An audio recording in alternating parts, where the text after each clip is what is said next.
जय हिंद दोस्तों, the Chronicle post में आपका स्वागत है। आज की वीडियो में हम बात करने वाले हैं पिछले 24 घंटे की दो सबसे बड़ी डिफेंस अपडेट्स पर। दोस्तों, हमारी पहली अपडेट आ रही है MRFA टेंडर को लेकर। जैसा कि हम सभी जानते हैं कि इंडियन एयरफोर्स के लिए भारत के द्वारा 114 मल्टी रोल फाइटर जेट खरीदे जाने हैं, जिसके लिए दुनिया के अलग अलग देशों के द्वारा अपने मल्टी रोल फाइटर जेट्स को भारत के MRFA टेंडर को हासिल करने के लिए शोकेस किया गया है, जिसमें साब ने अपने मल्टी रोल फाइटर जेट ग्रिपिन ई को MRFA टेंडर को लेकर ऑफर किया था। दोस्तों, आपको बताता चलूं कि साब एक स्वीडिश एरोस्पेस कंपनी है और लेटेस्ट अपडेट्स के अनुसार उन्होंने कहा है कि अगर भारत की सरकार मल्टी रोल फाइटर एयरक्राफ्ट के टेंडर को उनकी कंपनी को देती है तो वे लोग एक वर्ष में भारत को 20 से 25 ग्रिफिन फाइटर जेट तैयार करके दे सकते हैं, जिसका मतलब है कि भारत की गिरती हुई एयरक्राफ्ट कॉम्बैट फ्लीट 6 से 7 सालों के भीतर एक अच्छी कंडीशन में आ सकती है।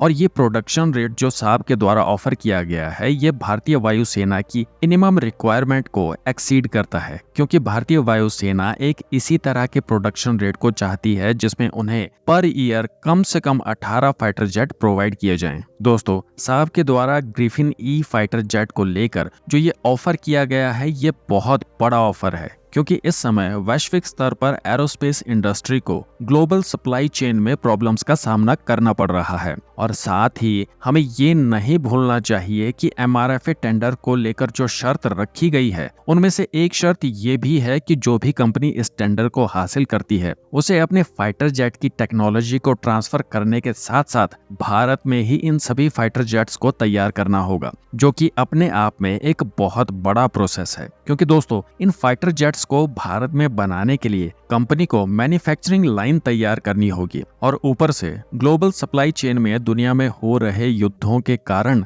डिले भी देखने को मिल रहा है। तो इसलिए ये देखना काफी इंटरेस्टिंग होगा कि साब के द्वारा जो इतना बड़ा बोल्ड स्टेटमेंट दिया गया है, वो लोग इसे किस तरह से पूरा कर पाएंगे। चलिए दोस्तों, बढ़ते हैं अपनी दूसरी अपडेट की तरफ, जो कि आ रही है तुर्की से। दोस्तों, तुर्की एक नाटो एलाइड कंट्री है, और जितने भी नाटो एलाइड कंट्रीज हैं, उन्हें अमेरिका के द्वारा डिफेंस टेक्नोलॉजी प्रोजेक्ट में पार्टनर बनाया जाता है, और उन प्रोजेक्ट से जो डिफेंस प्रोडक्ट तैयार होता है, उन्हें नाटो कंट्रीज में बेचा भी जाता है। लेकिन कुछ वर्षों पहले तुर्की को अमेरिका के F-35 stealth fighter jet programme से बाहर कर दिया था, और साथ ही तुर्की के ऊपर काटसा सैंक्शंस भी लगा दिए गए थे, जिसके तहत तुर्की को F-35 स्टेल्थ जेट नहीं बेचा जा सकता था, और जिसका सबसे बड़ा कारण था तुर्की के द्वारा खरीदा गया रूस का S-400 डिफेंस सिस्टम। दोस्तों, जिस भी देश के पास S-400 डिफेंस सिस्टम है, अमेरिका उन्हें F-35 स्टेल्थ फाइटर जेट नहीं बेचता है। और यही वो कारण है जिस वजह से मैं अपनी हर वीडियो में कहता हूं कि भारत